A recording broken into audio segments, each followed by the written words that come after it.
apa yang menjadi identitas dan panggilan para muridnya. Apa yang paling penting, apa yang paling inti kalau orang ingin menjadi murid Yesus yang sesungguhnya.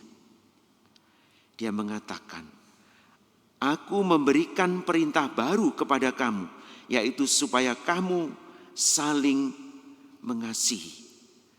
Sama seperti aku telah mengasihi kamu, demikian pula kamu harus saling mengasihi. Inilah identitas dan panggilan para murid. Kasih. Dan ukuran kasihnya adalah Yesus sendiri. Kita harus mengasihi orang lain seperti Yesus mengasihi kita. Nah, ini kelihatannya cukup indah, tapi prakteknya tidak mudah. Jadi kalau umpamanya kita sudah mengasihi orang lain, lalu orang lain tetap menyakiti kita, membuat kita kecewa, membuat kita marah, ya kita tidak akan mampu dengan perasaan kita, dengan pikiran kita untuk mencintai orang lain itu susah. Lalu apa yang membuat kita bisa tetap mencintai, mengasihi? Yaitu iman kita.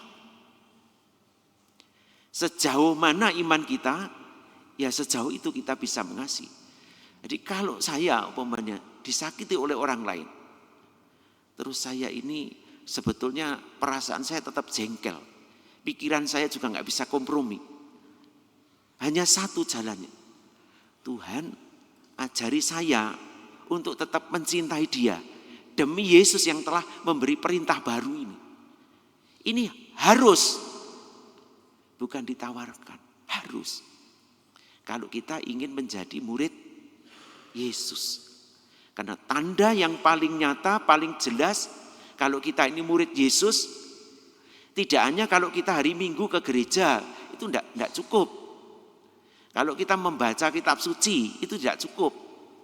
Tetapi ketika kita harus mencintai, mengasihi orang lain yang jengkelkan kita, menyakiti kita, baru itu murid Yesus.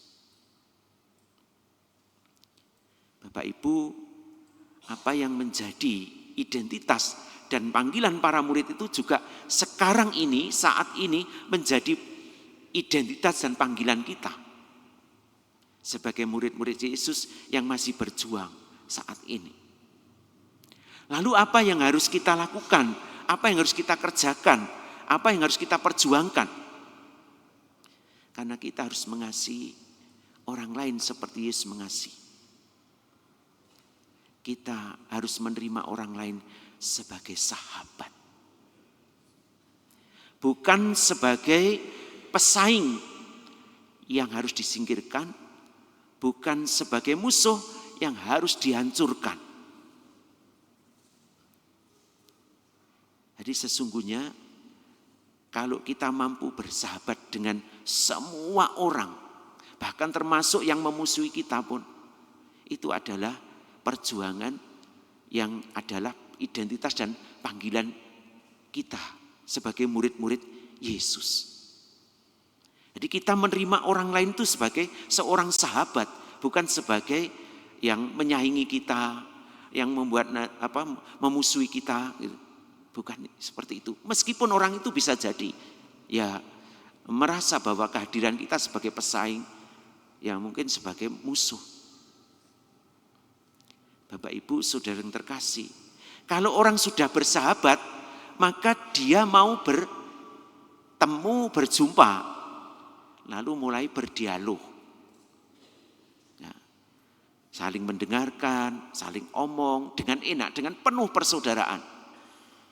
Dan akhirnya sampai bekerja sama untuk mengatasi persoalan-persoalan bersama.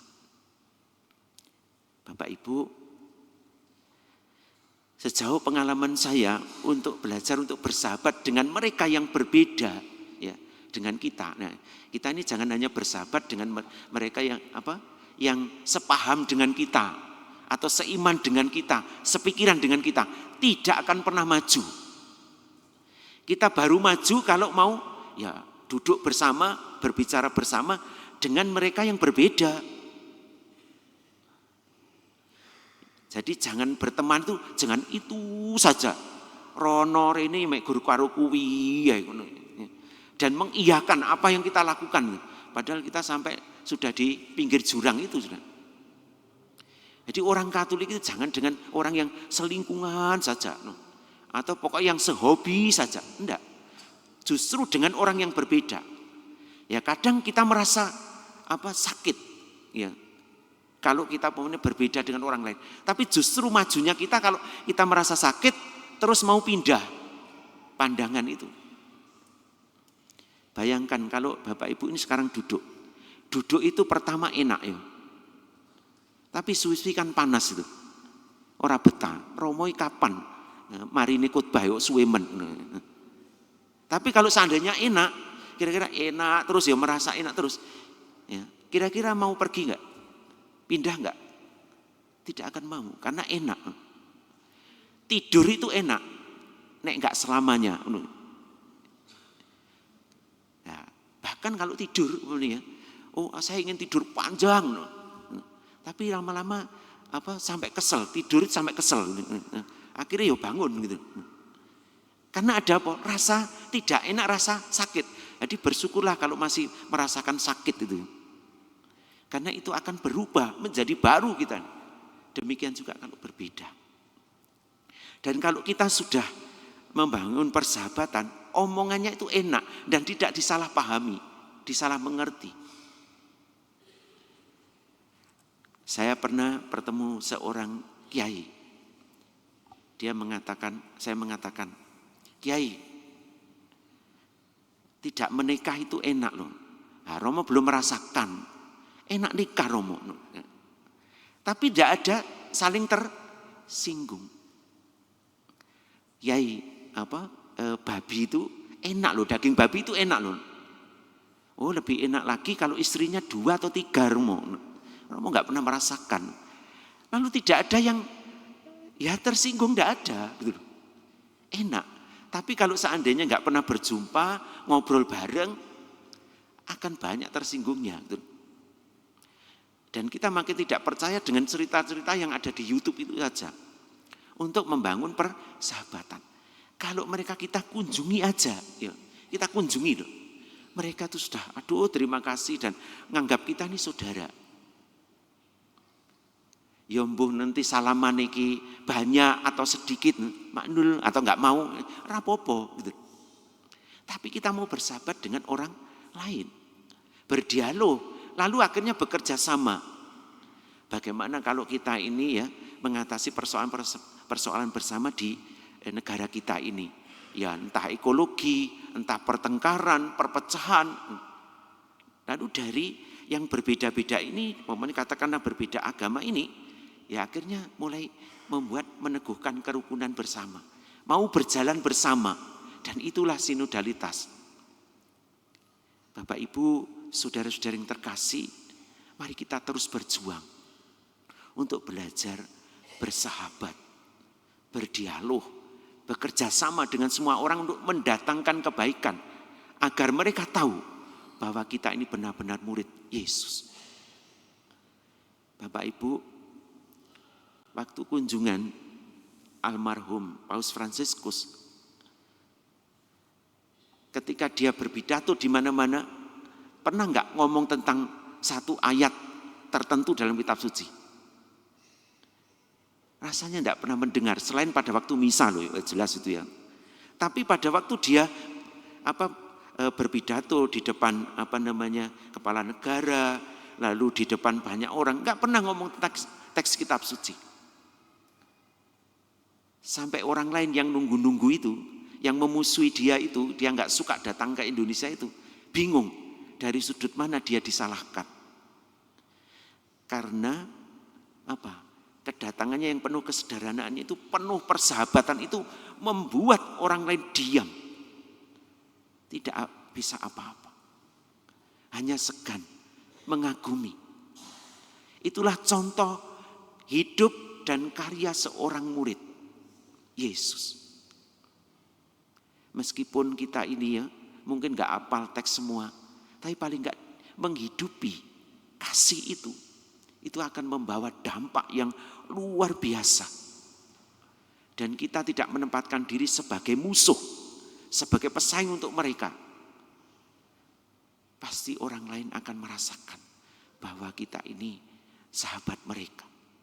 Maka pada waktu datang ya, pertama kali berjumpa dengan mereka yang berbeda, sebetulnya kita ini ya sudah dengan penuh keramahan. Ya. Jangan takut. Kalau orang itu kalau kita takut merasa bahwa kita takut, dan mereka juga akan menakut-nakuti kita. Nah, hidup dalam perbedaan, membangun persekutuan yang berbeda-beda ini dalam suasana kasih persaudaraan sebetulnya sudah dirintis pada waktu kita hidup dalam keluarga. Kita diciptakan oleh Tuhan itu hidup bersama orang lain yang berbeda dengan kita dalam hidup berkeluarga. Ya, laki-laki perempuan, latar belakang berbeda, kan berbeda, kumpul. Nah setelah itu apa? Punya anak. Anak langsung lihat perbedaan itu. Tetapi dipadukan antara bapak dan anak. Kemudian juga belajar punya saudara yang berbeda. Meskipun ya dalam satu kandungan ternyata berbeda. Jadi sebetulnya kita ini sudah dididik dalam perbedaan. Tapi kadangkala kita tidak bisa mengendalikan apa yang namanya egoisme kita. Orang lain harus sama dengan kita. Orang lain harus menuruti apa yang saya mau, karena saya yang paling benar. Pada saat seperti itu tidak mungkin kita bisa bersahabat dengan orang lain. Tidak mungkin kita bisa berbicara dengan orang lain, apalagi bekerja sama. Sinodalitas gereja mengajak kita semua agar kita berjalan bersama sebagai peziarah yang memiliki harapan. Dan harapan terjadi kalau kita mau bersahabat dengan semua orang.